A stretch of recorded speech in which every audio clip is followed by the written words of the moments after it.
Okay, I'm gonna make my screen bigger. Okay, cool. So fixtures and showcases attached to property in a store that occupies rented space are considered A, chattel, B, trade fixtures, C, personal property, or D, all of the answers listed. So fixtures and showcases attached to the property in a store that occupies rented space are considered. This is a tricky one. At least they're trying to be tricky.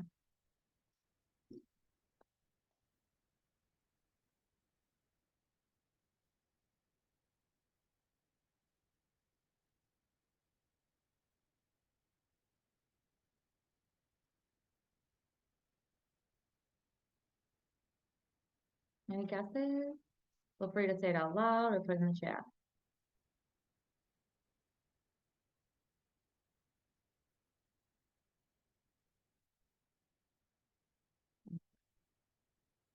So the correct answer is all of the answers listed.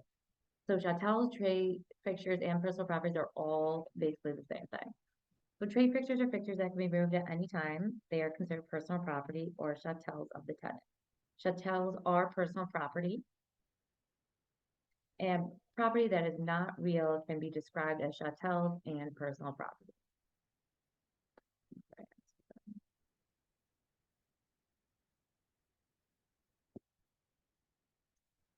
All right, next question. A system of ownership and fee simple title to designate areas of airspace with a percentage of ownership of common elements in the property is termed A, cooperative, B, condemnation, C, chattel, or D, condominium. So a system of ownership and fee simple title to designate areas of airspace with a percentage of ownership of common elements in the property is termed a what?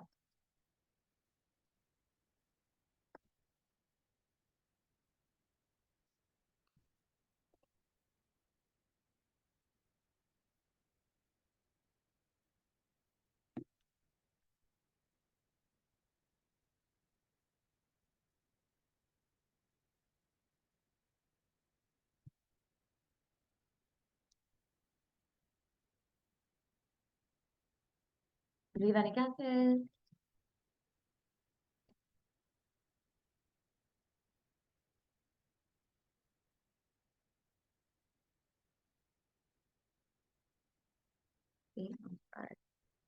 Correct, good job. So cooperative ownership is the ownership of stock in a company with occupancy rights prescribed under a lease. So when you think of cooperative ownership, think of things related to stock or having a percentage of the where you're living stock. Whereas the condominium, there's one where you could own, but you also share common spaces with other either tenants or owners. Okay. The highest and best form of ownership in real property is called A, fee simple absolute, B, fee tail, C, fee simple defeasible, or D, a life estate. So the highest and best form of ownership in real property is called.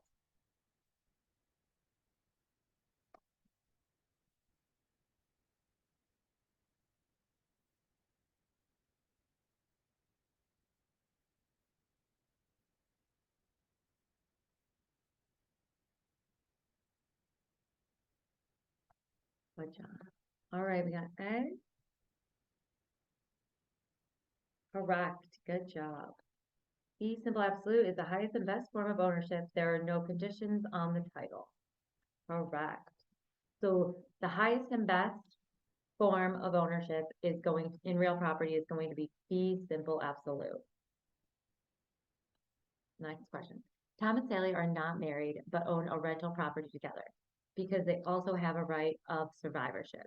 They most likely own the property in tenancy and severalty, joint tenancy, tenancy in common, or tenancy by entirety. Definitely being familiar with each one of these is going to be very helpful for the exam. So kind of knowing the difference or just knowing examples of each one will help answer these questions. So Tom and Sally are not married, but own a real rental property together. Because they also have a right of survivorship, they most likely own the property in what? So which one has the right of survivorship? I'll give you guys a few seconds.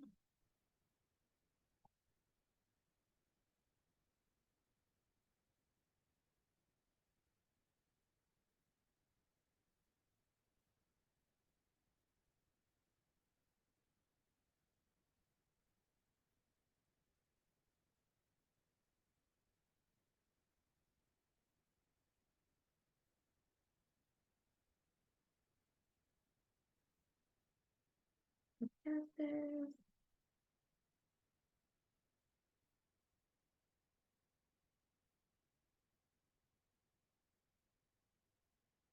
Which one would you think? B? Joint tenancy. Good job. Tenancy by entires requires the couple to be married and living in the home. So tenancy by, I'm just going to copy and paste this in there. Then tenancy in common and tenancy in severity do not have the right of survivorship. So both common in tenancy and common in severity do not have survivorship. Okay. Just get everyone added. Okay. Good job. To find out whether there is an encroachment on a property, a person should purchase A, mortgage insurance, B, title insurance, C, homeowners insurance, or D, a survey. So to find out whether there is an encroachment on property, a person should purchase what? D, a survey is correct. Good job.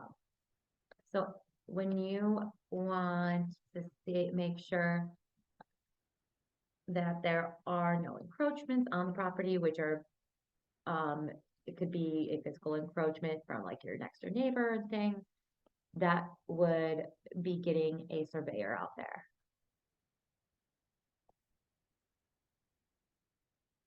Which should be considered a chateau?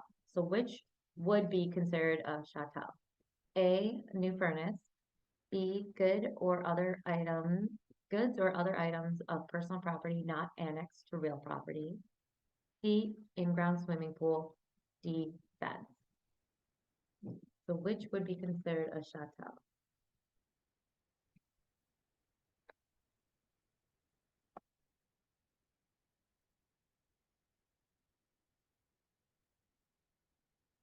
C, and B is correct. Chateaus are personal property, goods, or other items of property movable or immovable that are not real property. So they are personal property. Chateaus equal personal property. Okay. Which statement regarding the common area of a condominium project is true? The owners insure only their own individual units and common areas are left uninsured. B, each owner maintains an individual policy over the common areas. C, the homeowner associations usually have liability insurance coverage for the common area.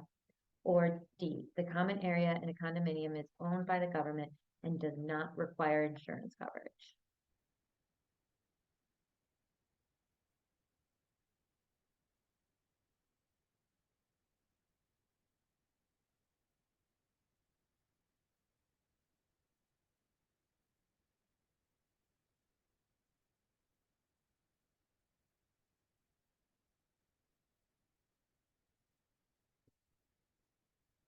Right. SAC. Good job. Yes, so the homeowners association usually has liability insurance coverage for the common area. So that's when you pay HOA, you're paying towards the homeowners. Homeowners association is paying also some of that money pays for the insurance coverage. All right. A valid encumbrance affecting title of estate and land, such as a mortgage or judgment, is called An A, cloud on title, a B, contract for deed, C, condemnation, or D, chattel mortgage. So a valid encumbrance affecting title of estate and land, such as mortgage or judgment, is called a what? Cloud on title, and that is correct. Good job. That'd be a cloud on title. So cloud on title means the property is not clear from lien.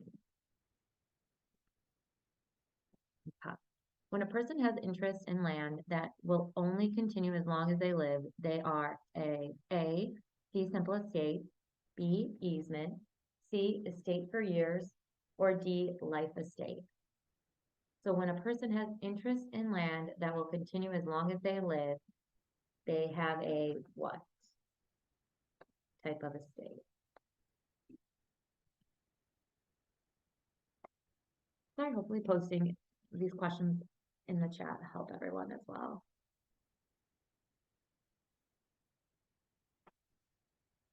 All right, is that D? D is correct. Good job, you're on a roll.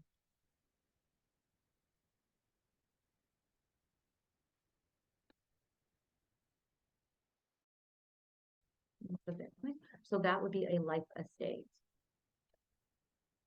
Okay, next question. A buyer is considering purchasing an interest in a timeshare.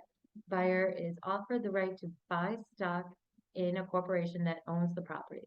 They will receive a lease of its units for their timeshare interest. This is a blank timeshare. This is a cooperative timeshare, condemnation timeshare, land contract timeshare, condominium timeshare. So the buyers offered the right to buy stock in a corporation that owns the property.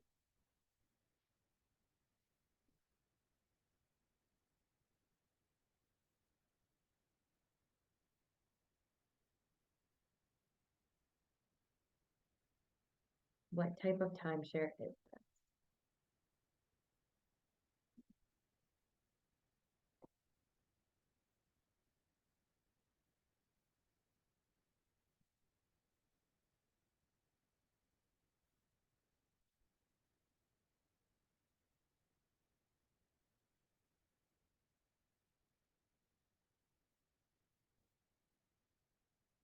The correct answer is cooperative timeshare. So cooperative is obtained through a proprietary lease. The buyer purchases stock in a cooperation and that owns the property. So anything that the buyers offer the right to buy stock, think of cooperative.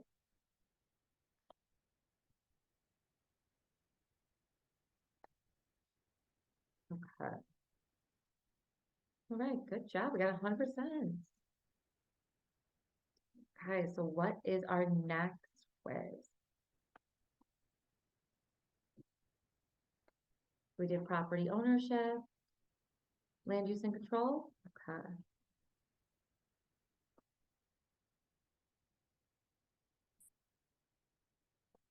All right, let's start. Which environmental hazard sends spores into the air that, when inhaled, can cause respiratory illness? A, radon, B, toxic mold, C, lead, or D, uroformaldehyde.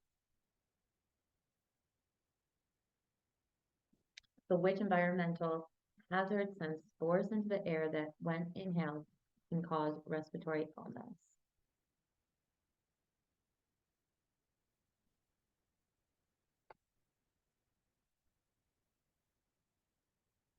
So the correct answer is D, toxic mold. All right, good job. So toxic mold sends spores into the air, which when inhaled can cause respiratory illness. Lead may be in the paint used in homes before 1978. And then radon is the gas. And then uroformaldehyde is the foam insulation, which was pumped in the houses, and that was banned in the 1970s. So yeah, this is a tough one. I think I did have a similar question, but just so you know, radon is going to be a gas, and then the toxic mold is going to be what sends spores into the air. which sounds similar to radon since it is a gas. A system used by state and local governments to monitor compliance with and enforce building codes and other regulations can be described as A, eminent domain, B, dedication, C, condemnation, or D, police power. So a system used by state and local governments to monitor compliance with and enforce building codes and other regulations can be described as what?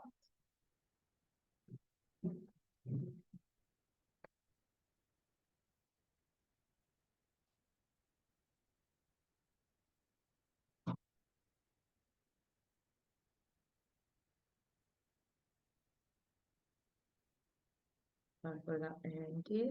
We got two D's here.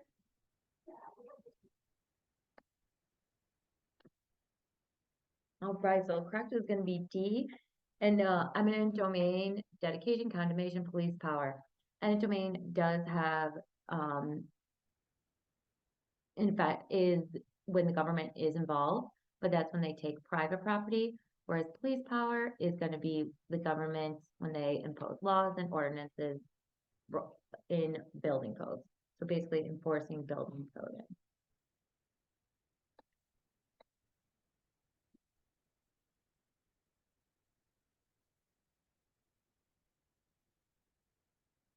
Tomia Hall adding all the decorations to the page.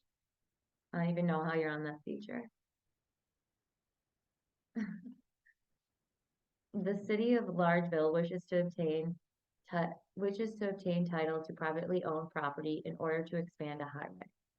If the owner is unwilling to sell, the government can proceed by exercising its right of A, condemnation, C, escheat, I'm sorry, A, condemnation, B, escheat, C, eminent domain, D, adverse possession.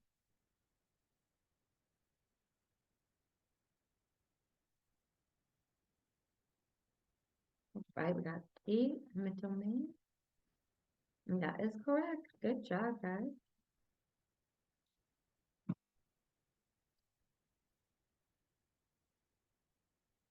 Definitely knowing the difference between eminent domain and police power will be very helpful for the exam. Actually, honestly, all those definitions, condemnation and what was the other one? And it's G. So all homes in the Prairie Acres subdivision appear to be built a uniform distance of 30 feet from the street. The probable reason is A, the subdivision's homeowners protective association rules and regulations, B, a setback requirements in the subdivision regulations, C, a zoning variance, or D, coincidence.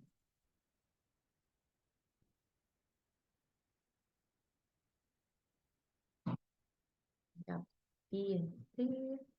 Yeah, this is kind of a tricky one.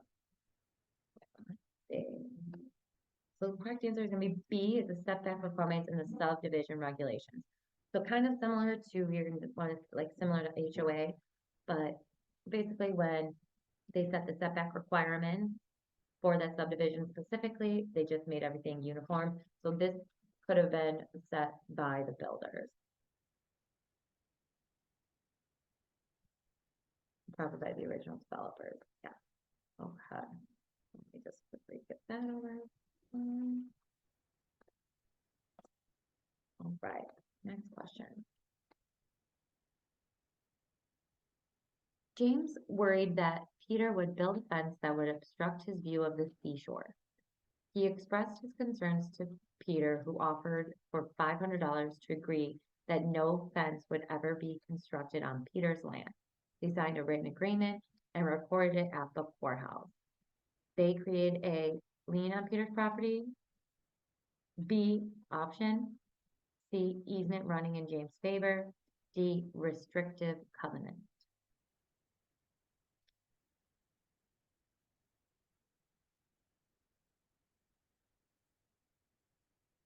We got C.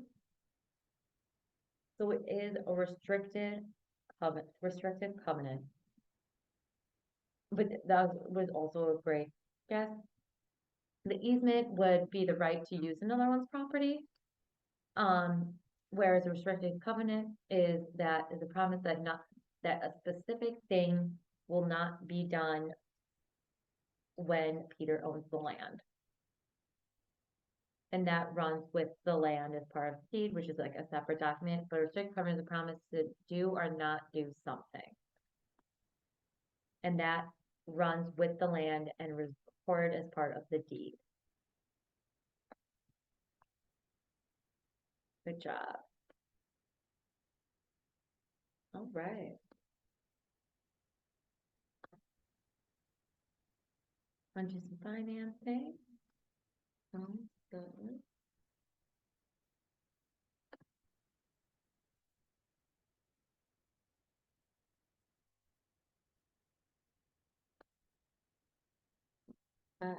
Cool. Financing. So, which is a document that uses real property to secure debt? Is that A, promissory note, B, mortgage, C, chattel mortgage, or D, trustee deed?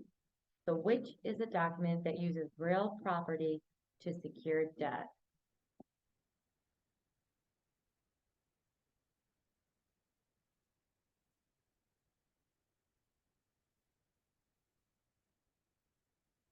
We got A. So it is B. So the promissory note is the instrument of obligation secured by the mortgage, with the homeowner pledging the real property as security for payment of the promissory note. So the mortgage is going to be what secures the debt, and the promissory note is basically just going to be like that piece of paper. Like it's the instrument of obligation secured by the mortgage. It is confusing, but when it's specific on the document that uses real property to secure debt is going to be the mortgage. This is actually very poorly worded. It shouldn't be this document. It should be like what secures debt is going to be mortgage, whereas it does become confusing thinking that the promissory note is a physical document. So honestly, that was very good guess, guys. Okay. A homeowner receives a duplicate 1099 form from the bank showing how much interest has been paid over the last year and what principal amount is remaining on the mortgage. This document is A, certificate of sale, B, certificate of habitation, C, estoppel certificate, or D, certificate of title.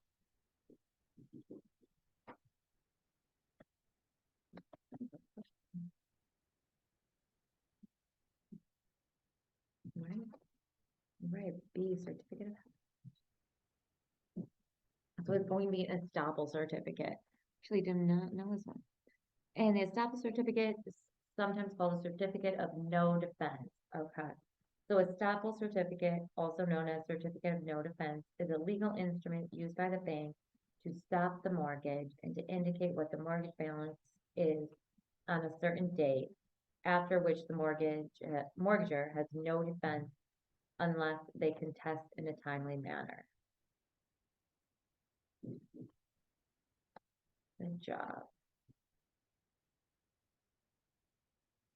So the question, duplicate 1099 from the bank showing how much interest has been paid over the last year and what principal amount is on the remaining mortgage. That is going to be an estoppel certificate. Which loan is not guaranteed or insured by a government agency? A, conventional, B, VA, C, FHA, D, amortized. So which loan is not guaranteed or insured by government agency?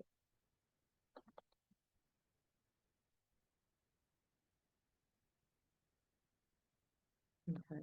When I copied and pasted, I'm do C. That was a good guess, but it is A. So a conventional loan is not guaranteed or insured by a government agency. Whereas like FHA, VA for sure. An amortized mortgage includes regular periodic payments made to pay off debt. whereas amortized is not a loan, it's just a type of mortgage. And then conventional is a type of loan. So they try to trick you by putting that in there. So, good job. Right. In a foreclosure sale, the debtor A advertises to secure exposure for the sale. B may not bid on the property. C may be a successful bidder and be awarded the titles to the property. Or D is freed of any future responsibility regarding the lien. So in a foreclosure sale, the debtor, right, may be a successful bidder and be awarded the title property. Correct. Good job. Good work, everyone. You got that one quick. Right. A buyer agrees to purchase real property by making monthly payments to the seller and then receiving a deed at a later point in time. Such an agreement is known as A, straight-term mortgage, B, certificate of sale, C, land installment contract, D, construction loan.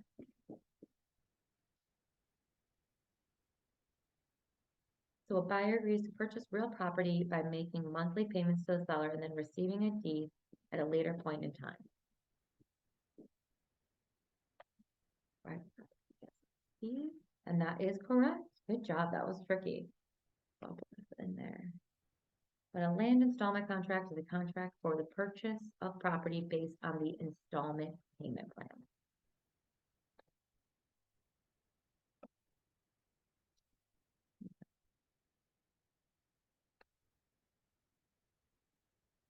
Hopefully me putting in the chat is helpful for everyone.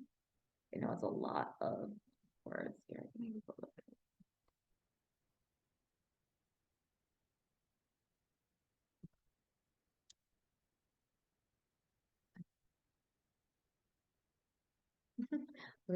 Interim financing used during construction of a building followed by a long-term financing is called a bridge loan, B, construction loan, C, conventional loan, D, FHA mortgage. So interim financing used during construction of a building followed by long-term financing is called what?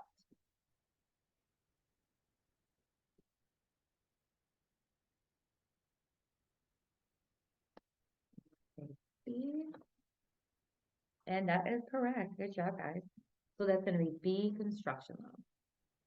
I know sometimes they'll try to trick you and literally use the word in the question, but that's just them trying to trick you. So definitely go with your best.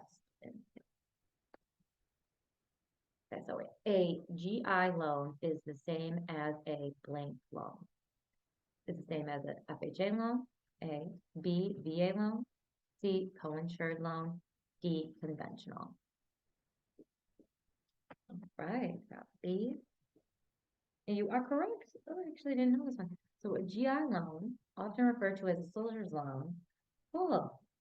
So GI Joe, soldier, VA, is guaranteed by Veterans Administration. It is not insured as an FHA loan is. Oh, good to know. So the GI loan is not insured, but the FHA loan is. And the VA loan, so a VA loan is the same thing. So VA loans are not insured. Good job. One form of seller financing is A, non-conforming, B, lease option, C, lease purchase, D, land contract. The one form of seller financing is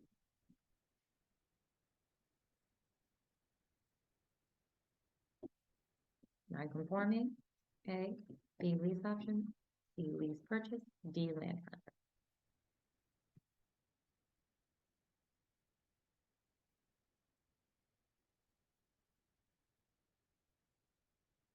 And B, I got two B. So the correct answer is going to be D. So that is a land contract. So land contract is a way a seller can finance the sale for a buyer. Lease options and lease purchases do not finance the sale, and then non-conforming means a loan does not meet the requirements of Fannie Mae or Freddie Mac. Okay, so a land contract is a way a seller can finance the sale for a buyer. That's good to know, actually. That was a hard question.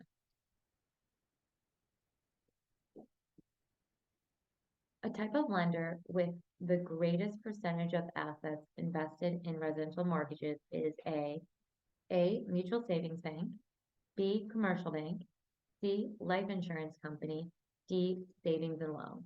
So the type of lender with the greatest percentage of assets invested in residential mortgage is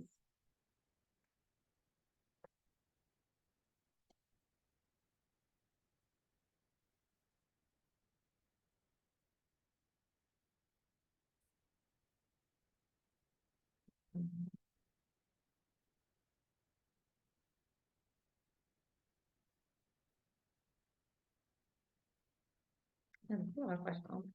I did not have this on the exam. Type of lender with the greatest percentage of assets invested in residential mortgages is a what?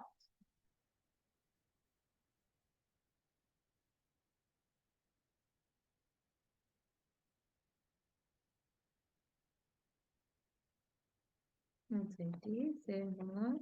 You are correct. Good job. A savings and loan is the most invested. The premise of a savings loan is to take the deposits in the savings account and use them to make loans for depositors.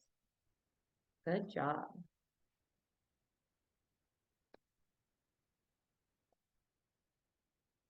That was gonna be the last thing I said. So good job. Oh, after buying property at a sheriff's foreclosure auction, which document would a person receive to prove he is entitled to the deed upon confirmation of sale? Is that A, certificate of habitation, B, certificate of sale, C, certificate of title, or D, certificate of no defense, which is also an estoppel certificate?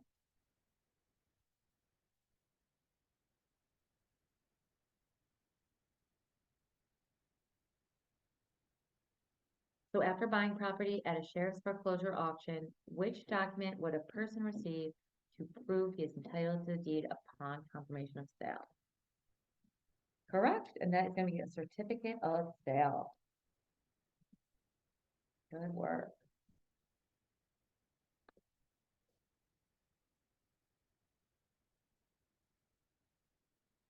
Oh, those last questions.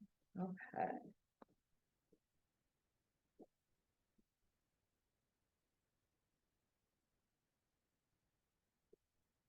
Job. Okay, so now what is the next section that we would like to go over? So we did property ownership, we did land controls, financing. All right, let's do contracts.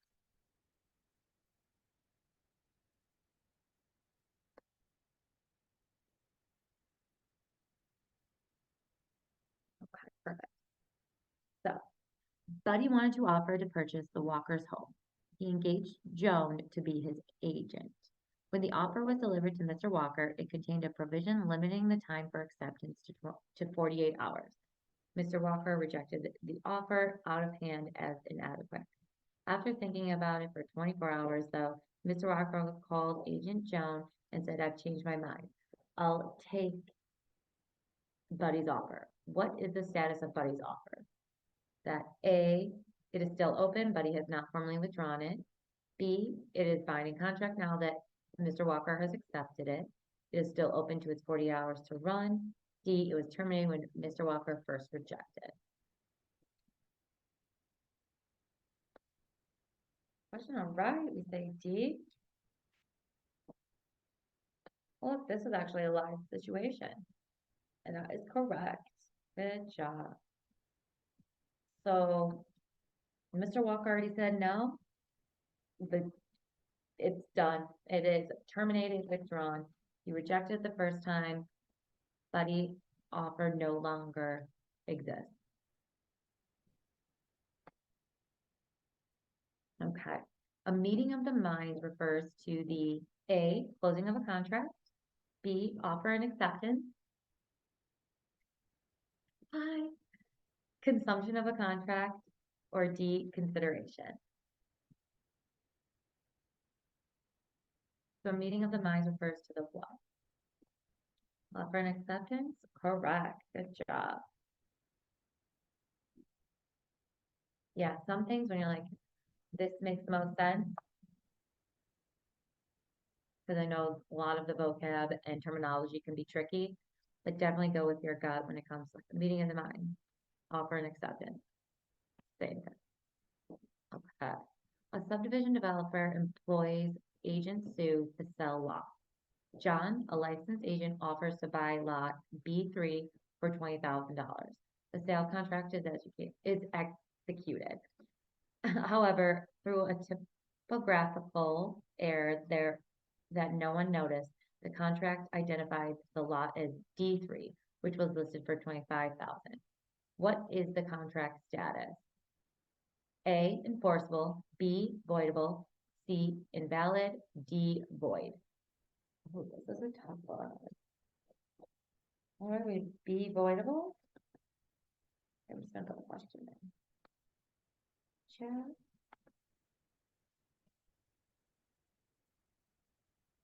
That is correct. Good job. So the contract status is voidable. So all agents, all parties to contract should carefully read all binding documents, as the document is prima facie evidence of the agreement. Having an agent does not relieve the client of responsibility to read documents. So even the clients are responsible to read all documents. A mistake that is mutual, material, unintentional, and free from negligence may cause the contract to be voidable. In this case, it would be voidable by the developer through he may decide to honor the deal. So if the developer was like, oh, you actually did D3, you owe me another $5,000, that could potentially happen. But most of the time, if everybody has a meeting of the mind, offer was accepted, the developer should have caught that earlier on as well. So yes, the contract is voidable. Good job. Why can I not copy paste? Okay, perfect. Right. Broker Alice conveys an offer from the client to broker Betty, wherein Alice's client wishes to purchase a 300-acre farm by giving broker Betty's client $100,000 to 1-year-old tractors and 50 head of Black Angus cattle. What would be the consideration offered by broker Alice's client be called? A, good, B, valuable, C, inadequate, D, good and valuable.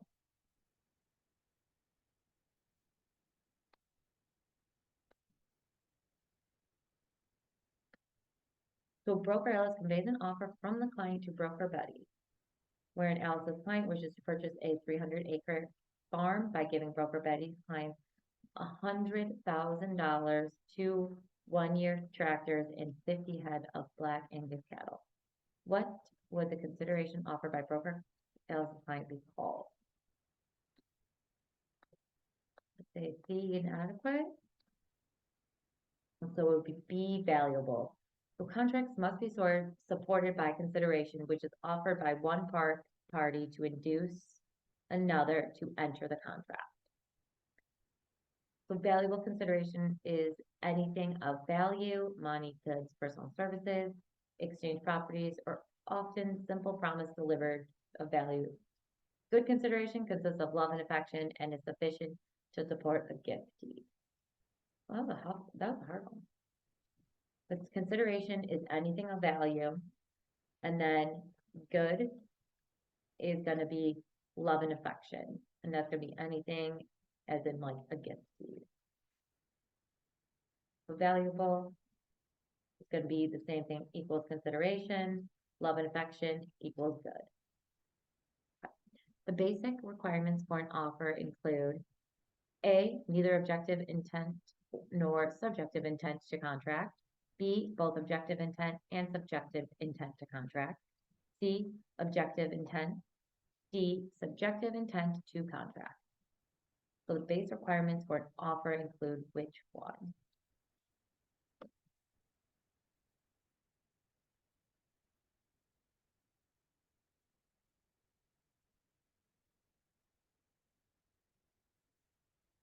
All right, we say B, both objective intent and subjective intent to contract.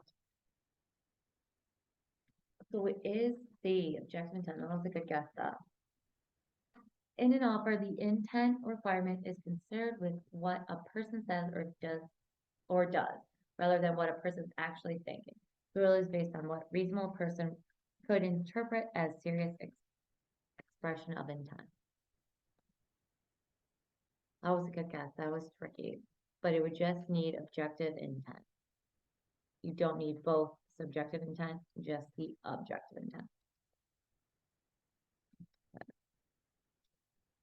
Oh, that was a hard one. I don't remember that thing.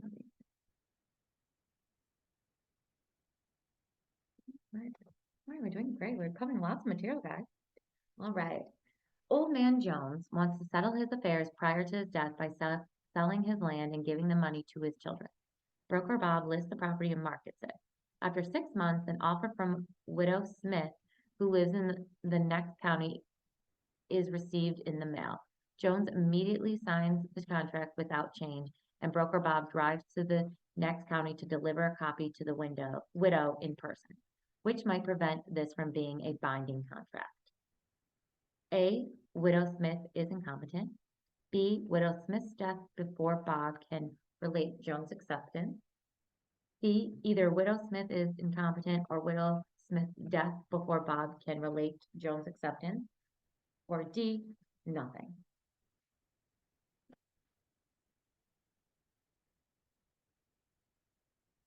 So just like these questions, on the exam, they're just as long. So definitely be prepared to read a lot on your exam and stare at a screen. So if you have those blue light glasses, I think my allergies are just super bad. But if you have those blue light glasses, I definitely recommend bringing those too, because you'll be reading a lot and questions are long and lengthy like this. Because they want to add in a word or two to kind of trick you, but you guys will be all stars by the time you go take the exam.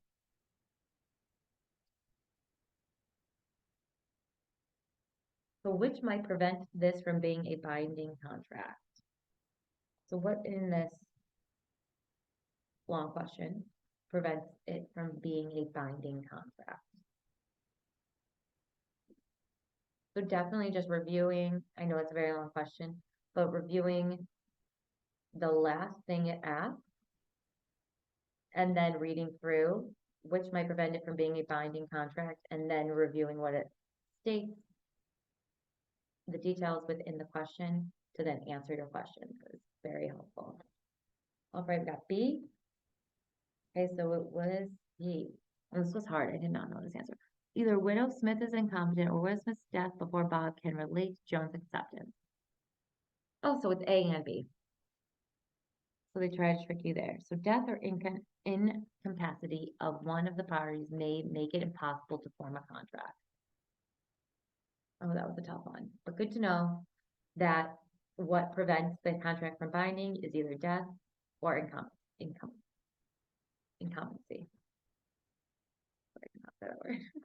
Okay. Next question. A buyer and seller have agreed to all terms of a contract. Both have signed the document. One party would now like to make a change. How would this legally be accomplished? A, it cannot be changed in any way. B, it can be changed by the written agreement of the buyer and the buyer's attorney. C, it can be changed by unilateral codicil from either party. D, it can be changed by mutual agreement in writing by both parties. All right, good job. Beautiful. Simplest one. Both changed in writing by both parties. Perfect. So when you have a purchase agreement and you offer 300, seller comes back at 305, the seller signs that they agree to the 305 and your buyer agrees to 305, they have to initial wherever the seller initials, buyer initials. Any changes made, both signatures need to be next to it to make it compliant and official. Good job, guys. All right. A buyer wishes to make an offer on a home but has little money. On the contract, they put down $0 as earnest money. Which of the following is true regarding the validity of this contract? A, even if the seller signs the contract, the buyer is not bound to it. B, the contract is not valid without earnest money. C, the contract, when signed by the seller, is fully enforceable. D, the minimum earnest money must be at least 1% of the offering price. That's a good question, actually. A new agent just asked me this question. And you guys will know it. All right, the answer is C, and that is correct. You do not need to put earnest money down. It's good faith money, but you do not need, if the seller agrees and signs it, knowing that you're not going to be putting down earnest money, then you're golden. There's no requirement for earnest money. It's a good idea to like get you up in the running when there's multiple, but it is not required. Okay. A listing agreement states that the property will be listed starting today and the listing will terminate upon the property being sold. Which statement is true? A, the buyer can determine when the listing will end. B, the listing will lapse within a reasonable time. C, the listing is invalid as it does not contain a definite date of expiration. Or D, when the property sells, the broker will be due a commission.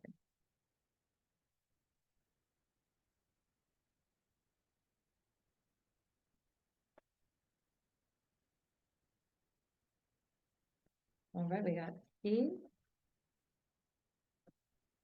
That's correct. Good job. So the listing is invalid as it does not contain a definite date of expiration. You definitely need a date that the property is going to be listed and then a expiration date. You can say 6 months out, but you have to say a specific date as to when the contract is expired. All right. Good job. Question. Which is true of a voidable contract? A voidable contract may be enforceable at the option of the innocent party. B, all parties to the contract must reach 16 years of age or it can be voided. C, a signed real estate contract cannot be voided. D, a forged contract is voidable. So which is true about a voidable contract? Oh yeah, this is definitely going to be good to know.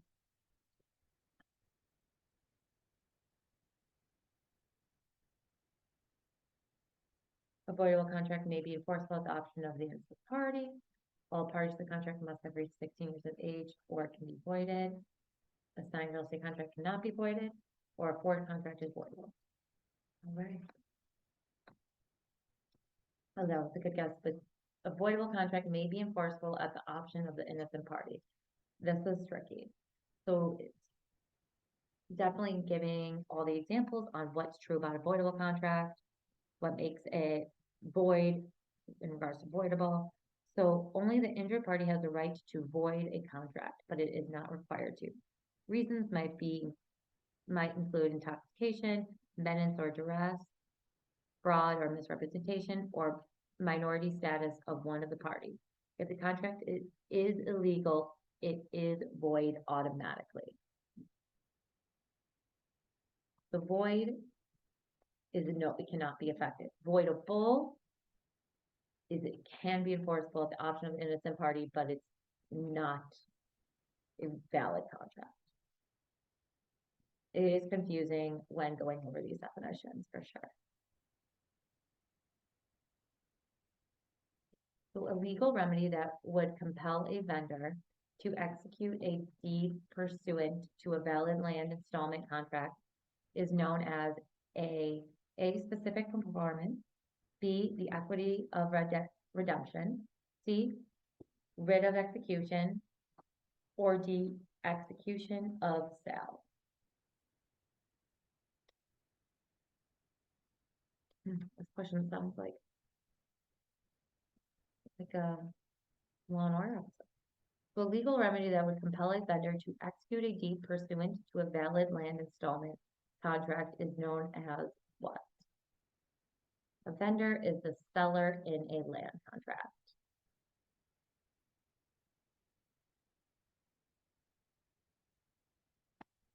Rate of execution. So it would be specific performance. This was a good guess. So specific performance is a remedy available to the buyer that would force the vendor, aka the seller, to execute the deed and specifically perform the promises given in the land installment contract. So the buyer is something, the buyer can do the specific performance towards the seller or the vendor. So,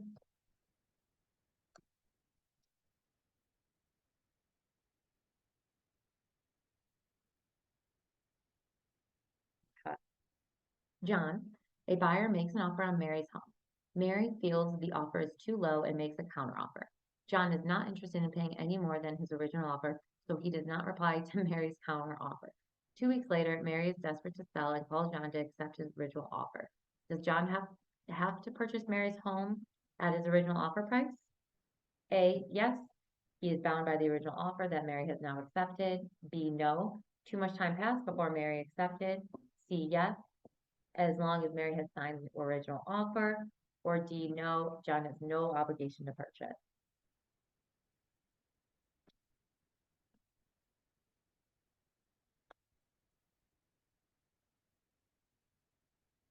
Okay, good job, guys. D, and that's correct. John has no obligation to purchase the home. In this case, he may have already found another home. Once Mary made an offer, John's offer, or a counter offer, John's offer no longer exists. We're with it. All right, next question. Contract law requires which amount of earnest money to be submitted with a sales contract? So contract law requires which amount of earnest money to be submitted with a sales contract? No earnest money is required to form a contract. 10% of the asking price, at least 1,000, or 6% of the offer. All right. Good job. Earnest money is not an essential element of contract, is not required to form a bonding contract. If earnest money is offered by the buyer or is required by the seller as part of the transaction, the amount of earnest money entirely is negotiable between the parties. So if both parties agree that no earnest money is involved, there does not need to be any. All right, good job. Ben is not quite ready to purchase, so he rents a home with the option to purchase after 2 years. This option to purchase is an example of A, unilateral contract, B, promise and exchange, C, mutual, D, bilateral. So Ben is not quite ready to purchase, so he rents a home with the option to purchase after 2 years. That's cool. This option to purchase is an example of what type of contract?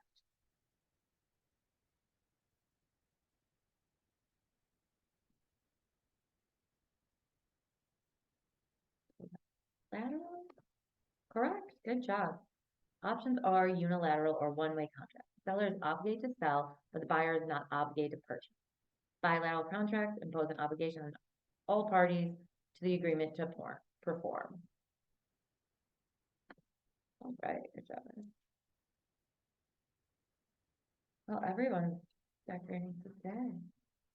How do we value? I need to get more hip with my Zoom.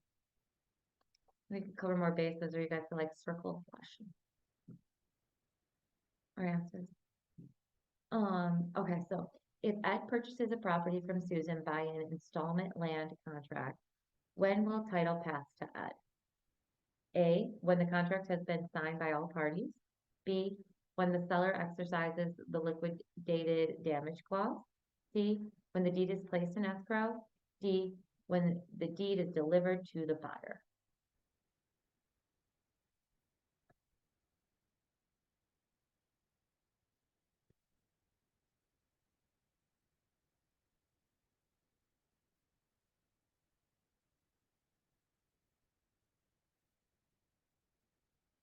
I didn't have my mouse today, so my trackpad is hard to use. I like my little mouse. So if Ed purchased a property from Susan by an installment land contract, when will title pass to Ed? A, when the contract has been signed by all parties. B, when the seller exercises liquidated damage clause. C, when deed is placed in escrow. D, when the deed is delivered to the buyer.